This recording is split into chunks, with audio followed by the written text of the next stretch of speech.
유다 아마샤 왕이 죽은 후에 그의 아들 우시야가 16살에 왕위에 올랐습니다.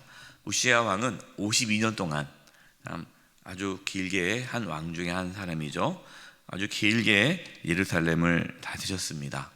오늘 말씀에도 우시의 어머니가 나오죠. 예루살렘 사람이었고 이름은 여골리아라고 나옵니다.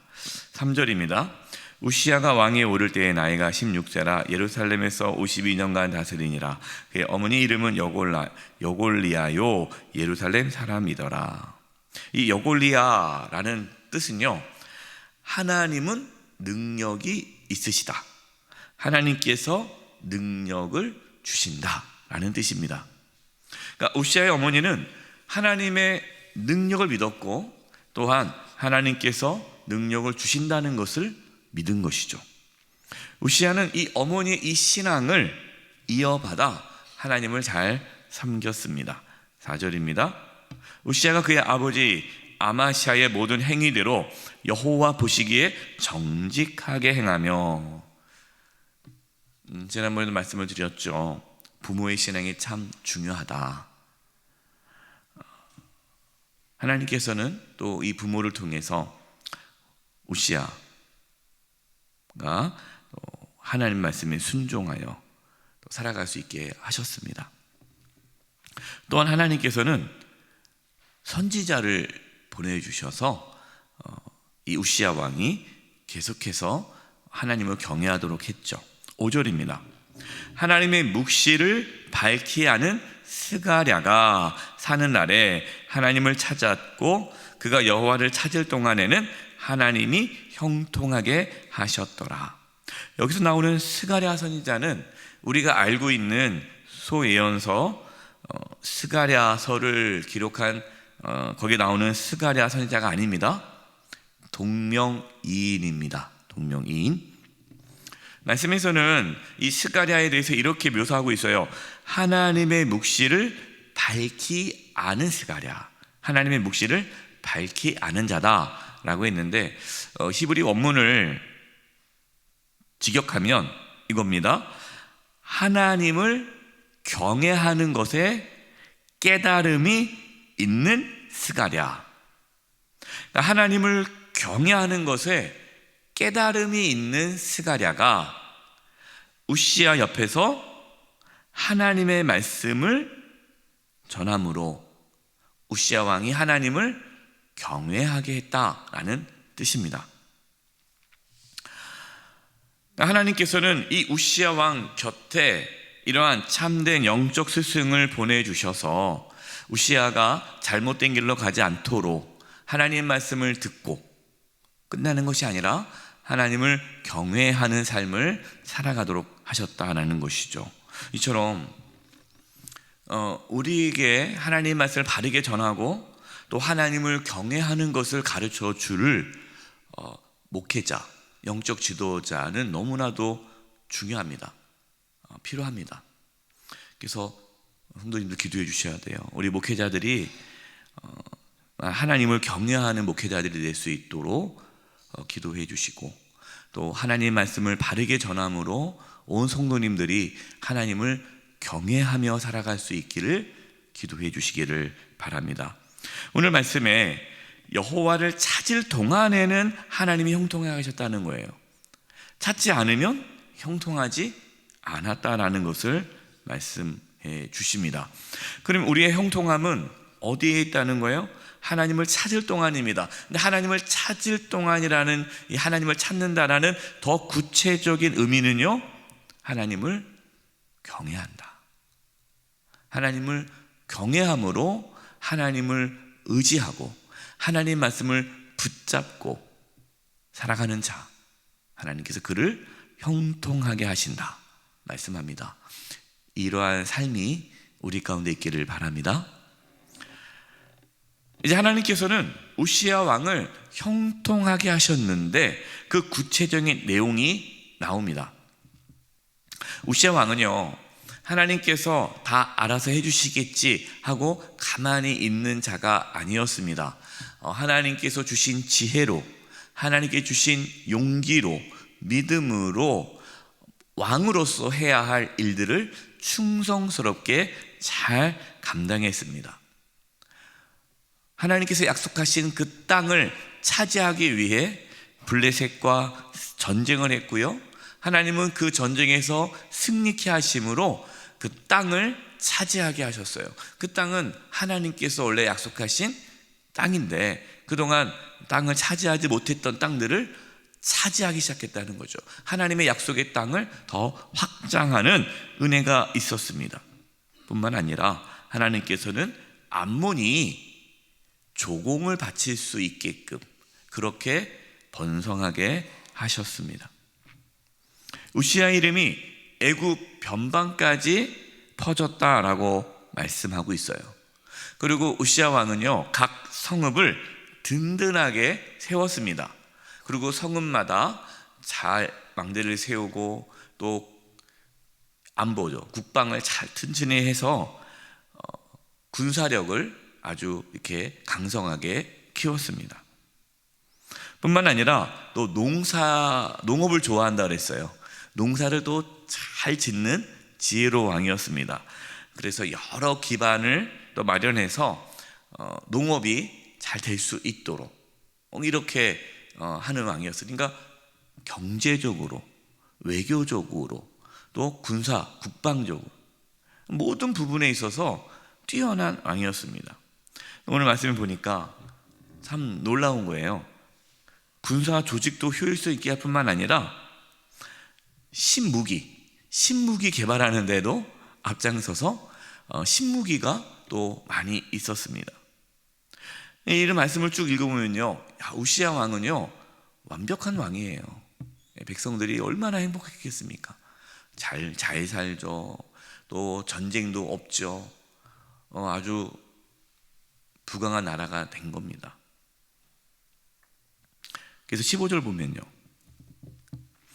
또 예루살렘에서 재주 있는 사람들에게 무기를 고안하게 하여 망대와 성곽 위에 두어 화살과 큰 돌을 속에 던지게 하였으니 그의 이름이 멀리 퍼짐은 기이한 도우심을 얻어 강성하여짐이라. 여기서 기이한 도우심이 누구의 도우심입니까?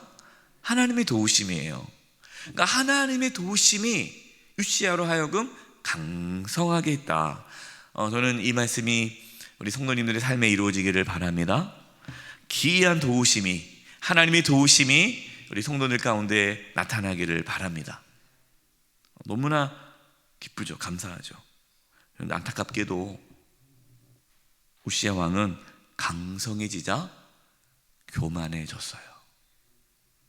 16절입니다.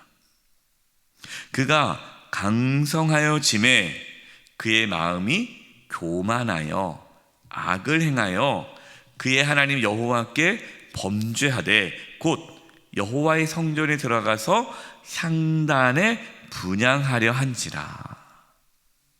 우시아 왕이 강성해지자 마치 자신이 하나님이 된 것처럼 교만해졌어요. 아마도 이 우시아 왕 곁에 있었던 영적 스승인 스가랴가 죽지 않았을까? 이제 없는 거죠. 있었으면 그러지 못했을 텐데 없는 거예요. 저는 이 말씀 묵상하면서요, 그래서 늘 우리는 기억해야 됩니다. 끝날 때까지 끝난 것은 아니고, 믿음은 과거가 물론 중요하지만 과거보다 진짜 중요한 것은 지금 내가 하나님을 어떻게 경외하고 있느냐, 이게 중요해요. 이제 아마 스승이 없다 보니까 말씀을 듣지 못했겠죠. 그리고 평안하니까 또 하나님을 찾을 곳도 별로 없었겠죠. 강성해지니까 왕은 영적 교만에 빠지게 되었습니다. 제사장만 분향할 수 있는데 왕이 아니 왜 제사장만 분향해? 내가 분향할 수 있지? 하고 자신이 직접 하나님의 성전에 들어가서 분향하려고 한 거예요. 그러자 제사장 아사랴가 용감한 제사장 80명을 데리고 우시아 왕의 행동을 막습니다. 이것은요, 이 아사랴 제사장은요 목숨을 걸고 막은 거예요. 왜냐하면 당시의 왕의 행동을 막는 것은 죽음을 가져올 수 있잖아요. 왕이 무서울 게 없잖아요. 막강한데. 그러니까 제사장 아사랴는 목숨을 걸고 왕이 하나님의 말씀에 불순종하지 않게 하려고 했어요. 왜냐하면 제사장만이 하나님 앞에 제사를 드릴 수 있기 때문에 그렇죠. 근데 왕은 그걸 넘어서는 거죠. 왕의 역할이 있고 제사장의 역할이 있는데 왕이 내가 뭐 그것까지 할 수 있는 거 아니야 하고 그 제사장의 역할까지 넘어오는 거예요. 이게 교만이죠. 그럼 교만은요, 내가 하는 범위 내에서 하는 거지 그것을 넘어서면 교만이에요. 하지만 왕은 제사장에게 화를 냈습니다. 19절이에요. 우시야가 손으로 향로를 잡고 분향하려 하다가 화를 내니 그가 제사장에게 화를 낼 때에 여호와의 전, 안, 향단, 곁 제사장들 앞에서 그의 이마에 나병이 생긴지라. 나병이 생겼어요. 또 어떤 목사님들은 이 말씀 가지고 주의 종을 대적하는 자에게 나병이 임한다 막 이렇게 사용하는데 그렇게 또 하면 안 되죠. 이 말씀은 하나님의 말씀에 순종하지 않으면 하나님이 심판이 임한다는 거예요. 이건 주의 종도 마찬가지입니다. 목회자도 마찬가지예요. 목회자의 어떤 강력한 리더십을 발휘하기 위해서 이 말씀을 준 것이 아닙니다. 목회자도 교만해서 하나님의 자리에 앉을 수 있어요. 우리 장로님들도 교만해서 하나님 자리에 앉을 수 있죠. 권사님들도, 안수집사님들도, 한전 직분자들. 근데 가만히 보면요, 새가족들은 그러진 않아요. 새가족들이 뭐 교만할 게 뭐가 있겠습니까? 제가 이제 다음 주 화요일 날 노회가 있는데요. 지금 노회 지금 준비하면서 참 어렵습니다. 아주 서로 내용 증명을 주고받고 뭐 고소한다 그러고 막 험담하고 막 그래요. 근데 가만히 들어보면 누가 그런 말을 하느냐? 목사님과 장로님들이에요. 다른 성도님들이 하진 않아요. 딱 그거 보면서 참 두렵다. 나도 그렇게 될 수 있겠구나. 나도 뭐 어쩌면 그런 모습이 있을 수 있겠죠. 그래서 우리는 늘 경계해야 합니다. 힘이 생기면 교만해지기 쉬워요. 힘이 생기면. 우시야가 그렇게 얼마나 아름다운 삶을 살았고 얼마나 훌륭한 일을 많이 했습니까? 정말 훌륭한 왕이에요. 근데 이 교만이 하루아침에 우시야 왕을 넘어뜨렸어요. 나병에 걸렸어요. 나병은 하나님의 심판을 뜻합니다. 격리돼야 돼요. 왕궁에 살 수 없습니다. 쫓겨나야 돼요. 그러면서 죽을 때까지 나병으로 살다가 죽어서도 왕실에 들어가지도 못했어요. 나병 환자이기 때문에. 우리는 지금 유다 왕들의 삶을 계속 보고 있습니다. 계속 그들의 삶을 우리가 짧은 시간에 전 삶을 보고 있지 않습니까? 볼 때마다 느끼는 게 있어요. 왜 저럴까? 잘하다가 또 끝에 가서 왜 이럴까? 우리를 돌아볼 수 있기를 바라요. 정말 두려운 것은요, 교만입니다. 교만이 정말 무서워요. 우리는 늘 겸손해야 합니다. 끝까지 겸손함으로 하나님의 영광을 나타낼 수 있기를 주님의 이름으로 축원드립니다. 기도하겠습니다. 하나님 아버지, 저희가 늘 겸손하게 하나님을 경외함으로 형통한 삶을 살게 해 주시옵소서. 예수님의 이름으로 기도드립니다. 아멘.